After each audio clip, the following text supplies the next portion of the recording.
let's pick up where we left off, where you are having creative discussions with the network regarding the concept of Gilligan's Island. Fine, because my problems with Mr. Aubrey started right then with the first meeting.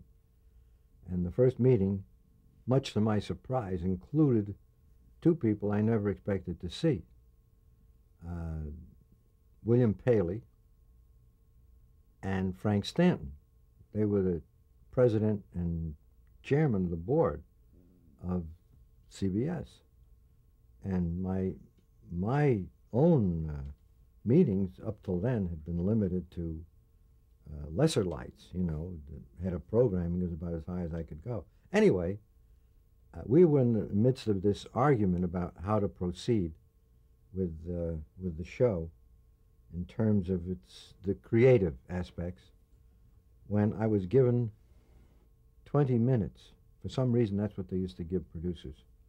20 minutes to present your idea. I had no idea it was going to involve Paley and Stanton. But I was given 20 minutes to sell this idea to them, even though the network had already played it. They had to approve it. So the very first thing I said was wrong. Because I was face to face with Mr. Paley, who at that time was just a legend to me. He was a legend to everybody. I mean, there were, what's that monument? Mount Rushmore? Mount Rushmore was Paley and Sarnoff and Goldenson. Those three mountains. And you never expect to meet with them because they are in a different plane. But there they were, and Mr. Paley was right opposite me. And right off the bat, I said the wrong thing. He said, "How would you describe the show?" I said, "Well, it's a social microcosm." And he said, "My God, I thought it was a comedy show." And I realized I had said the wrong thing. Now, if I were in there talking about a dramatic series, you can say a thing like that. But you can't use a literate phrase to describe a comedy show. So luckily, I quickly said, "Mr. Paley, it's a very funny microcosm." And quickly started to talk after that, saying about how funny Gilligan was going to be and how funny this rich guy was going to be, all this kind of stuff. And then that eased him back into his chair. They just want to know your show is going to be funny. Apparently, that's what he wanted to know. I don't say everybody's like that, but that's how he was. You want to hear about a comedy show? Tell me it's funny. So I told him it was funny. Meanwhile, Jim Aubrey, who was sitting at the other end of the table, was still at odds with me about how we're going to proceed. So as I was describing the show, he was down there with his memo pad, making little paper airplanes and sailing them across the table, while I was trying to explain the show to Mr. Paley. I didn't think that was fair, but you can't get into that discussion. I couldn't say, "Hey, look what your head of programming is doing down there." He knew what he was doing. Anyway, it was a very difficult meeting, trying to sell an idea while somebody is sailing paper airplanes around there, trying to hurt your presentation. Anyway, I got through it. But that still festered, that problem. Paley and Stanton okayed the idea. Now my problem was Mr. Aubrey, because he still maintained it was impossible to do the show because people would be sick and tired of hearing an explanation. And I kept saying a song is going to cure that problem. So then came a big final meeting. You know, networks put, I don't know how many shows into script development. But then when they say it's going to be a pilot, now they're talking money. Big money, because pilots cost a lot of money. You have to tie up performers, you have to go on location, something. Whatever you have to do is a lot of money. Scripts, okay, so they squander. You can get, for $50,000 at that time, you could get 5 scripts or 10 scripts, whatever. Now you're talking big money. So now they're very careful about what they say, yes and no. So we had the final meeting, and I was still unhappy. He was unhappy with me, and I was unhappy with Jim. And so it was on a Tuesday morning we had this meeting. And again, I was given 20 minutes. I don't know why that is, but they give you 20 minutes. So my then agent called me, Perry, on Monday night. And he said, you know, Jim's going to try to shoot you down in the meeting tomorrow because he doesn't agree with the concept. I said, well, I keep telling him a song is going to cure all that. He said, well, at the meeting, you better have the song. I said, this is 7 o'clock, Monday. The meeting is 10 o'clock tomorrow morning. Where am I going to get the song? He said, well, that's your problem. Well, I have some musical background. I used to play the violin very badly when I was a kid. And so I also have a piano, however. I have a good ear. You can sing any song to me, I can tap it out with one finger. So first thing I did, I called my secretary and said, show up early tomorrow morning. I mean, there was no computers then, there was no, there was some kind of purple wax that you had to make duplicates. Anyway, I said, Mary, can you be at CBS early tomorrow because I'm going to have lyrics for a song. I don't know what it is yet, but I'll have them tomorrow. So I went back to the piano and I'm tapping out this tune. And at that time, that year, which was 1963, Calypso was big. Harry Belafonte was Calypso. What the hell did I know about Calypso? I knew the rhythm of it, but that's about all I knew. So using that rhythm, I wrote what essentially is the lyrics to Gilligan's Island, but done in that tempo. So I wrote the lyrics, and in my head I had the music. I don't know how to write music. So the next day, she showed up early, and I said, get me 20 copies of this. It's going to be a big meeting.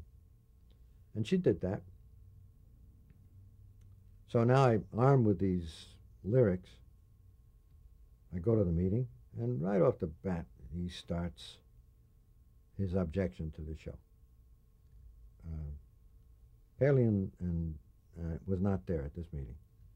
Mike Dan was there, however, and Frank Shakespeare and a lot of other executives, but Paley was not there. I mean, he signed off after he said, oh, he liked the idea. So as soon as I started about describing, describing the show, Jim said, you know, we always have this problem of telling the audience all this information. I said, well, Jim, I keep saying a song is going to cure it. He said, what do you keep saying? I said, I got the song. He said, what do you mean? So I take out the folder, and I have these 20 copies, which are just about right. I start to pass the song around, the lyrics. And Jim, who was not a nice man, said, just a moment. He said, you say that's a song? I said, yeah, these are the lyrics. These songs weren't meant to be passed around. Songs were meant to be sung. Well, I can't sing, so I try to get out of it. I said, I forgot my piano. I made some, you know, lame excuses. He said, Sherwood, are you going to sing or are you not going to sing? And I was sitting next to my agent who kicked me in the leg and he said, sing. I quickly said to myself, if I don't sing, there's no show. If I do sing, there's probably no show, but at least the door's a little open so you can understand what I'm talking about. So, now while I can't sing, I can kind of talk sing and I don't go off key. I have that ability.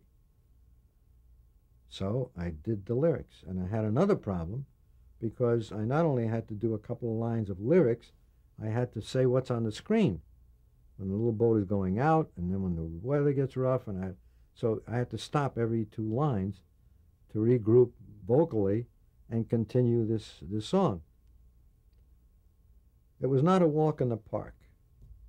It was tough. And I finished, though. And when I got through, nobody said a word. They're just looking over toward Big Jim. He was a very tall guy. And all he said was, I think you can work on the middle lyrics. Okay, tacit approval. And that meant okay.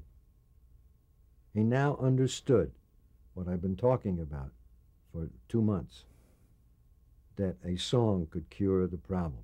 But you literally had to sing for your supper. Yes, I had to sing for my supper. And a lot of other suppers, too, I'm happy to say. But you got the green light and the pilot went forward. Pilot went forward. Now, how was the pilot financed? That's a very interesting question, because you'll be surprised by the answer. There's an actor named Phil Silvers, who CBS wanted very badly, because he had done a very popular show, Sergeant Bilko. And they wanted him to do a citizen job, a regular job, and utilize the same formula where he was So they put him in a factory setting where he was foreman of a factory of 6 guys. In fact, they used some of the same guys from the Army show, and they just translated it into civilian life, where he would talk them into most bizarre kind of schemes and whatnot. And his agent, it so happened, was this same Perry. Perry left. And he talked them into, in order for Phil Silvers to agree to do this show that they wanted him to do, he wanted them to guarantee him, to give him the money to do a different show that he wouldn't have to appear in, but he would own. Well, Perry, by this time, had a lot of faith in Gilligan's Island. So he said, we'll take Gilligan's Island. We like that show, and let's put the money in that. So Phil Silvers and CBS and United Artists owned the show. I didn't own anything. I owned the idea and the characters. The characters are mine. But the show is theirs. The copyright is theirs. For some reason, which I've never determined, CBS dropped out, and so eventually it became Phil Silver's company, which is called Gladysea Productions, because he always said Gladysea, that was his trademark. Gladysea Productions and United Artists. Eventually, I'll digress a little bit here, eventually United Artists merged with MGM. And then about 10 years ago, Ted Turner bought the whole backlog of MGM UA, and one of the things he demanded, it's always been a favorite show of his, Gilligan's Island. Gilligan's Island had to be in the pot. That had to be one of the things. In fact, I thought it was a joke. I was told that there were 2 absolute deal breakers for him to buy the backlog. One of the properties had to be God. First thing to go is a memory. What was the huge successful book about the Civil War? Gone with the Wind? Gone with the Wind. Gone with the Wind was one property that was could break the deal, and the other was Gilligan's Island.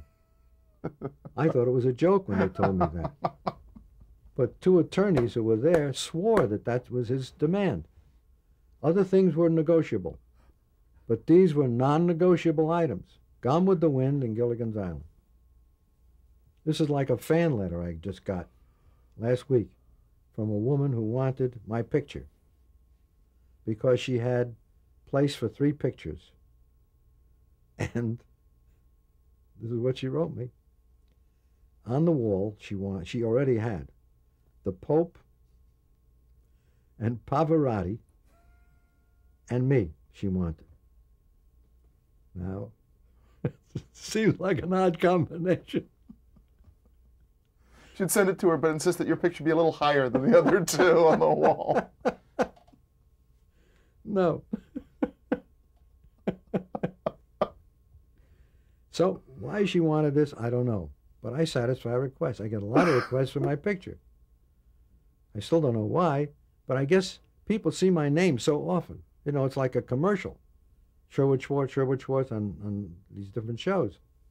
So they want to know what I look like. I now, just yesterday, I had to order another 100 pictures. They go out like 25 a week.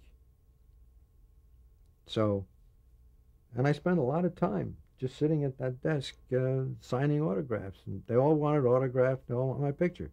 Of course, they want a cast picture, too, of either or both Gilligan's Island and or the Brady Bunch.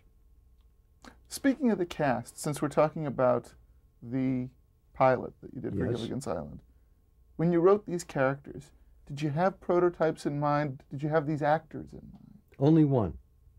Jim Backus I had in mind. Because I had worked with him on I Married Joan. I had worked with him in radio. And nobody does that character like he does. You know, he has that I don't even know what you call it, but that super high-toned voice of his when he... Anyway, I had him in mind. But the other characters, I knew I wanted a skinny guy, small guy. I knew I wanted a big skipper. I knew I wanted a gorgeous, tall redhead. Why red, I don't know, but that's what I wanted. And a virginal-looking girl and a clean-cut, nice professor who looked very, very intelligent. Those are the characters. But the only one I had in mind was Jim Backus. In fact, Bob Denver wasn't even my first choice. Jerry Van Dyke was my first choice. In fact, I brought him out here from Texas for that part. They don't look alike at all, but they're both sweatshirt-looking guys.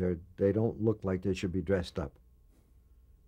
Jerry Van Dyke looks nothing like his, or he has not the same feeling of his Dick Van Dyke, who's his brother, who has an elegance about him. Jerry has none of that. He looks like he was born in a sweatshirt. Must ask his mother about that. Anyway, that's who I thought would be perfect. And he turned it down because he had an offer to do My Mother the Car the same year. I said, okay, Jerry, your choice. Talk a bit about the casting process and how you arrived at this group of folks. I always knew that the most difficult person to cast would be the skipper. I always knew that, and it proved to be the case. Because I wanted a big guy, physically big guy, bellowing at Gilligan, who's going to be a smaller, thinner person. And you need a teddy bear. Not a bear, a teddy bear. So he has such warmth that you know no matter how much he yells at Gilligan that he really likes him, loves him. That's a hard thing to find. I tested everybody I could think of out here, and guys from New York sent tapes, and some of them came out here for, some of them became well-known actors. For instance, one of the actors who couldn't, well, what I did, I wrote a particularly difficult 2 pages where he was just screaming at him and bellowing and yelling that he did this wrong and he did that wrong and did this wrong. And I knew if you could survive that scene, you were the right guy for Gilligan's Island. And Bob was wonderful, Bob Denver. By that time I had cast him because he was clearly terrific. He was only the second person I looked at. The first one was Jerry Van Dyke, who didn't want to do it. The very next one I looked at he was just perfect. He's a very bright guy, by the way. Was an English teacher to begin with. A lot of people are surprised at that.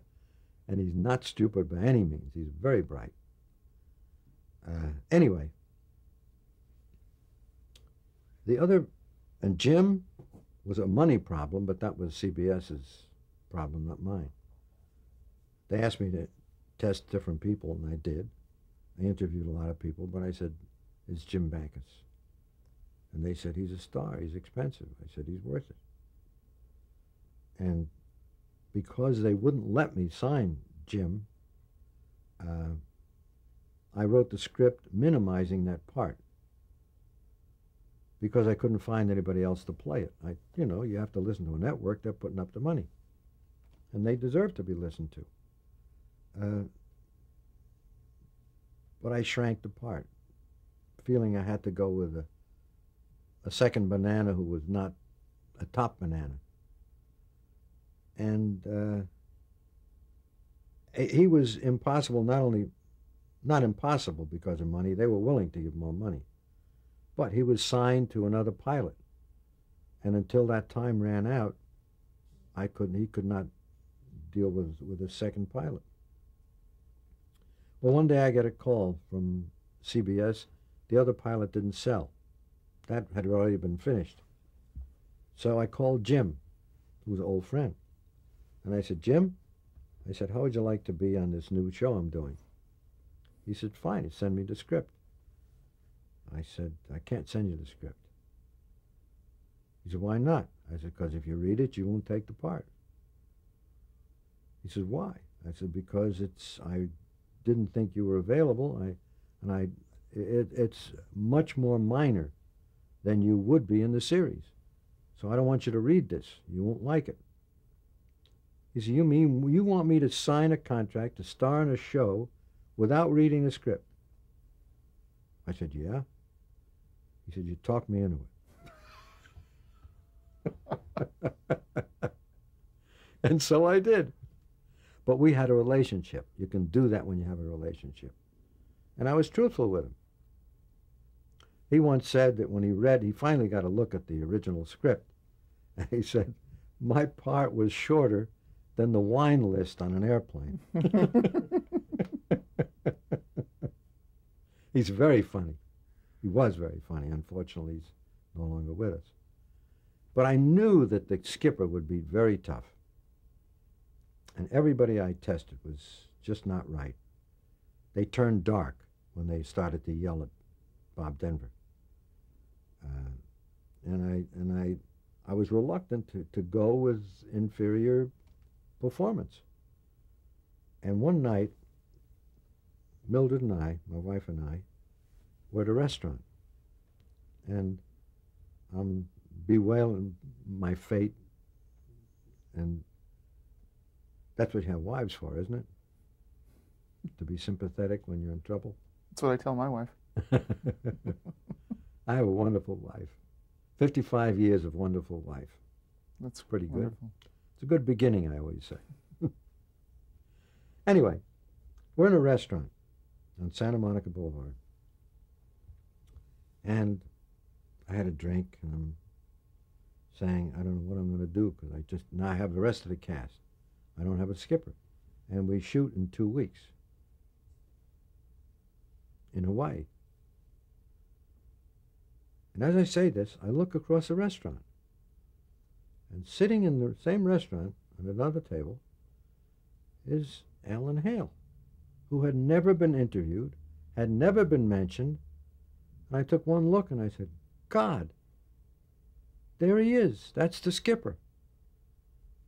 And she said, go talk to him. Well, he was in a Civil War uniform because this was behind what was then the edge of Fox Studios. He was shooting some movie there. I said, I can't walk over and talk. I don't know him. I have to talk to his agent first. So next morning I called his agent. And I said, you represent Alan Hale? And he said, yes. And I said, I'd like him to do a pilot. And he said, send the script over. And I said, well, I would like to test him with Bob Denver because CBS demanded a test in those years. Maybe they still do. Because otherwise they get old film and the guy doesn't look like that anymore, or the woman. So I said, when can I see him? They said, well, that's hard to say because he's in Utah. I said, I just saw him last night at dinner. He said, well, that's a cowboy picture they're shooting, and they left early this morning for Utah. I said, well, how can I get a script to him? He said, I'll tell you. He said, they're in a gulch somewhere, and you have to go down there on a horse. There's no automobile. There's no roads. St. George, Utah. I said, well, I need him here for testing with Bob Denver, who already has been signed. And they said, well, we don't know how we can arrange this because on location you shoot 6 days a week, which leaves only Sundays available. Even if he likes the script and he wants to come out here, well, what are we going to do about facilities? I said, let me check. So I talked to Hunt Stromberg, and I said, I found, I believe, the perfect skipper, but he's in St. George, Utah. He said, well, we have to test him. I said, well, if you want to test him, we're going to have to keep the facilities open on a Sunday, because if he likes the script, his agent, I have now talked to again, he liked the script. I said, and he'll come out here. I'll talk to Bob Denver. I'm sure he'll come in to do this test. And he said, well, that means I have to keep the whole facility open. I said, I think it does. I said, it's important enough to do that. He said, okay. And he did that. He opened the facility. Later on, I learned from Bud, which is what everybody called Alan Hale. He was down in his St. George Gulch down, and so he had a friend. They were on horses. He had a friend. He and a friend went up to the road, a highway. There's a highway near there, and he told his friend to wait with his horse while he hitched a ride to Las Vegas, which is right nearby, and he got a plane for L.A., told us the time he was coming in. The facilities were open. Bob Denver came in, and we did the test, and it was perfect. He was exactly the right person. And he got back on a plane, went back to where he left his friend with the 2 horses. And the guy waited the whole time? Yeah, the guy waited there the whole time. And that's how he was cast. It was a cinch. That's great. All right, you want to change tapes?